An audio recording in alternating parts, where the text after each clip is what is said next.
নমস্কার বন্ধুরা, টিঙ্কুর টুকিটাকিতে তোমাদের অনেক অনেক স্বাগত।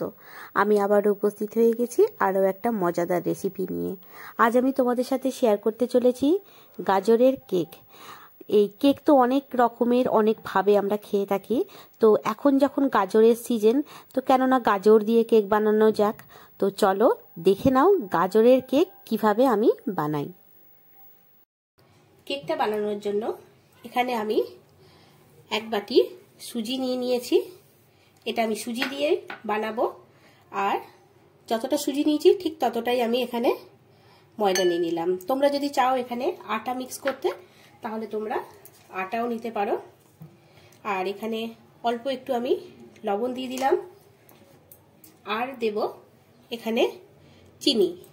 চিনিটা তোমরা তোমাদের যতটা মিষ্টি খেতে চাও সেই হিসাবে দেবে। আমি একটু মিষ্টিটা কম দিয়েই বানাবো। দিয়ে এটাকে ভালো করে আগে শুকনো উপকরণগুলোকে ভালো করে মিক্স করে নেব। দেন কি করব, এখানে আমি নিয়ে নিয়েছি দেখো 1 কাপ গরম দুধ, মানে ফুটন্ত গরম না, মানে হাত উষ্ণ গরম দুধ দিয়ে এই অল্প অল্প করে দুধটা দিয়ে এটাকে আমি মিক্স করে নেব। দেখো 1 কাপ দুধটা প্রায় পুরোটাই লেগে গেছে, 2 চামচ মতো পড়ে রয়েছে। তো এটাকে এখন আমি আর বেশি দুধ দেব না, কারণ সুজিটাকে আমি অন্তত 5 থেকে 7 মিনিট একটু ঢাকা দিয়ে রেখে দেব, যাতে সুজিটা একটু ফুলে যায়। আর কতটা কোয়ান্টিটি ওইটা জলটা টেনে নিচ্ছে সেটাও দেখতে পাবো আমি, দুধটা টেনে নিচ্ছে। তো সেই হিসাবে যদি লাগে তখন আবার আমি এটা দিয়ে দেব। তো এখানে আমি এখনো কোনো রিফাইন বা বাটার কিছু ইউজ করছি না। তো এটাকে আপাতত আমি একটু মানে সুজিটা যতক্ষণ একটু ফুলে উঠছে ততক্ষণ আমি রেস্টে রেখে দেব। এবার আমি একটা ফ্রাই প্যান চড়িয়ে দিয়েছি। এবার এখানে আমি 2 চামচ মতো রিফাইন্ড অয়েল দিয়ে দিলাম। দিয়ে তেলটা হালকা একটু গরম হয়ে গেলে এখানে দেখো আমি 1 বাটি গাজর চপ করে রেখেছি, কুড়ে রেখেছি, কত ছোট ছোট করে কুড়ে রেখেছি। তো এটা আমি এখানে দিয়ে দেব, দিয়ে একটু ভালো করে নেড়ে নেব।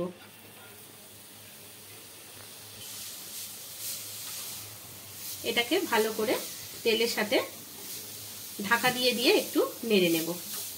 গাজরটা যাতে তাড়াতাড়ি নরম হয়ে যায় সেই জন্য এখানে আমি অল্প, ওখানে ব্যাটারে আমি নুন দিয়েছি, সেই জন্য অল্প একটু আমি নুন দিয়ে দিলাম। দিয়ে এটাকে আবার আমি একটু ঢাকা দিয়ে ভালো করে এটাকে একটু ভেজে নেব। আমি অল্প চিনি মিক্স করে দেব, দিয়ে এটাকে ভালো করে আবার মিক্স করে ঢাকা দিয়ে দেব আবার। এবার আমি একটা দেখো জায়ফল নিয়ে নিয়েছি। জায়ফলটা এইরকম করে একটুখানি আমি কুড়ে নেব। আর যেখানে গাজরটা আমি করছি সেখানে এটা আমি দিয়ে দেব। তাহলে কি হবে, এর গন্ধটা একটু খুব ভালো লাগবে। বেশি না, দেখতেই পাচ্ছ চুটকি ভর জায়ফল। তো এটা আমি গাজরে দিয়ে দেব।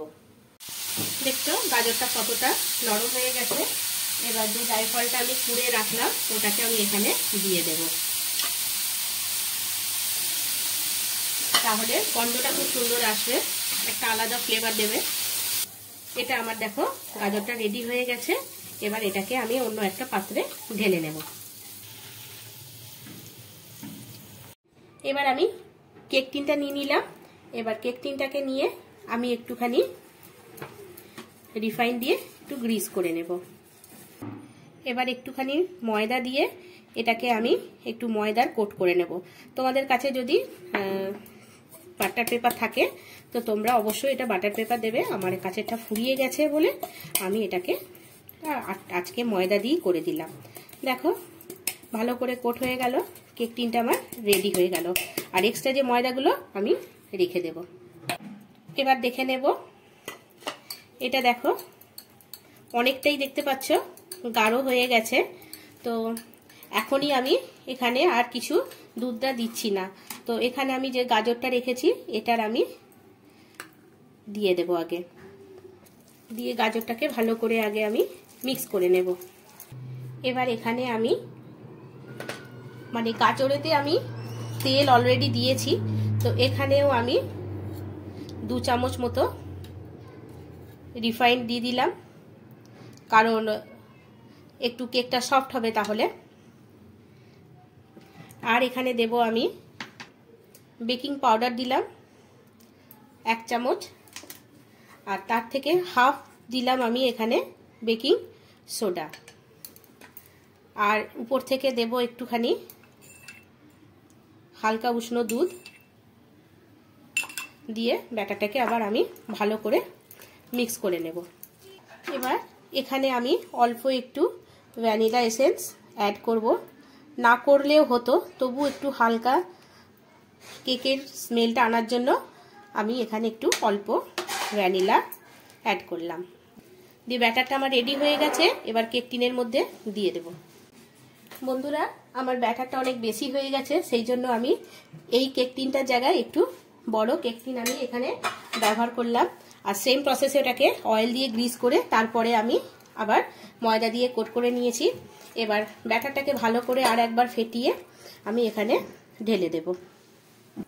এবার এটাকে আমি খুব ভালোভাবে ট্যাপ করে দেব, তাকি ভিতরের যে বাবলসগুলো আছে, হাওয়াগুলো যাতে বের হয়ে যায়। আমি আজকে এটাতে কেক বানাবো, তো এটাকে আমি দেখো আগে থেকেই লবণ দিয়ে দিয়েছি, আর একটুখানি আগে থেকেই ফ্রি হিট করতে আমি এটাকে চড়িয়ে দিয়েছিলাম। তো এবার কেকের টিনটা আমি খুব সাবধানে এখানে আমি প্রেস করে দেব। একটা সাঁড়াশি করে দিলাম তাকি হাতে গরম না লেগে যায়। দিয়ে আমি ঢাকা দিয়ে দিলাম, আর লিডটাকে একটা কাগজ দিয়ে বন্ধ করে দিয়েছি।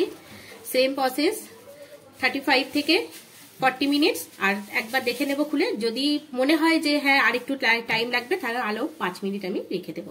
তো চলো 35 মিনিট পর আমি ঘুরে আসছি। বন্ধুরা দেখো 35 না, এখানে আমার প্রায় 40 থেকে 45 মিনিট হয়ে গেছে, আর গ্যাসের ফ্লেমটা আমি বন্ধ করে দিলাম। এবার আমি একটু চেক করে দেখে নেব একটা টুথপিক দিয়ে। এই দেখো জিনিসটা কতটা ক্লিয়ার এসছে, আরও একটা জায়গায় আমি দেখিয়ে দিচ্ছি, পুরো জিনিসটা ক্লিয়ার এসছে। এবার এটাকে কি করব, আমি বের করে রেখে নেব, নিয়ে জিনিসটাকে আমি ঠান্ডা হতে দেবো। ঠান্ডা হয়ে গেলে তারপর আমি ডিমোল্ড করে তোমাদেরকে দেখাবো। দেখো এটা মোটামুটি ঠান্ডা হয়ে গেছে, আমি হাত দিতে পারছি। এবার সাইডগুলোকে আমি একটু চাকুতে করে ছাড়িয়ে দেব। কি সুন্দর দেখো হয়েছে, এটাকে এবার আমি পাল্টে দেব। খুব সুন্দর সফট হয়েছে। এবার এটাকে আমি একটুখানি ডেকোরেট করে দেব। এবার আমি যে গাজরটা রেখে দিয়েছিলাম একটু সাইড করে, এবার এইখানটা দিয়ে আমি সুন্দর করে একটুখানি সাজিয়ে দেব। আর গাজরটা এমনিতেও খেতে কিন্তু খুব সুন্দর লাগবে। এবার এইখানে আমি আমুল স্প্রে নিয়ে নিয়েছি, আর দেখো আমুল স্প্রেটা আমি এইরকম একটা ছাঁকনির মধ্যে নিয়ে নিয়েছি, নিয়ে এটাকে ট্যাপ করে করে একটুখানি এর মধ্যে আমি দিয়ে দেব। দেখতেও খুব সুন্দর লাগবে, আর খেতেও একটু টেস্টটা এর এনহান্স করবে। তো আমার গাজরের কেক রেডি হয়ে গেছে, ডেকোরেশন আমার কমপ্লিট হয়ে গেছে। তো এবার এটাকে আমি একটু কাট করে তোমাদেরকে দেখাবো জিনিসটা কতটা সফট হয়েছে। দেখো চাকুটা চলছে, তখনই বুঝতে পারছো জিনিসটা কতটা সফট হয়েছে। এবার এটাকে আমি বের করে নেব। এই দেখো বন্ধুরা, দেখতে পাচ্ছ কতটা সফট হয়েছে, আর দেখতেও কত অপূর্ব লাগছে, খেতেও কিন্তু সেই রকম টেস্টি লাগবে। তো যদি গাজরের এই কেকটা তোমাদের ভালো লেগে থাকে তো রেসিপিটা জানার জন্য ভিডিওটা অবশ্যই দেখবে, আর শুরু থেকে শেষ পর্যন্ত দেখবে, তাহলে কোনো কিছুই মিস করে যাবে না। আর এরকম নিত্য নতুন রেসিপি আপডেট পেতে ফার্স্ট চ্যানেলটাকে সাবস্ক্রাইব করে নেবে, আর পাশে থাকা বেল আইকনটা প্রেস করে দেবে, তাহলে রেসিপিগুলো তোমাদের কাছে চটজলদি পৌঁছে যাবে। পুরনো বন্ধুদের অসংখ্য ধন্যবাদ জানাচ্ছি, আর এটাকে একটু বেশি করে শেয়ার করো, ভালো লাগলে লাইক করতে মোটেও ভুলবে না, কমেন্ট করে দিও কেমন হয়েছে। তো ভিডিওটা আমি এখানেই শেষ করছি। ধৈর্য ধরে দেখার জন্য অসংখ্য ধন্যবাদ। Thank you so much.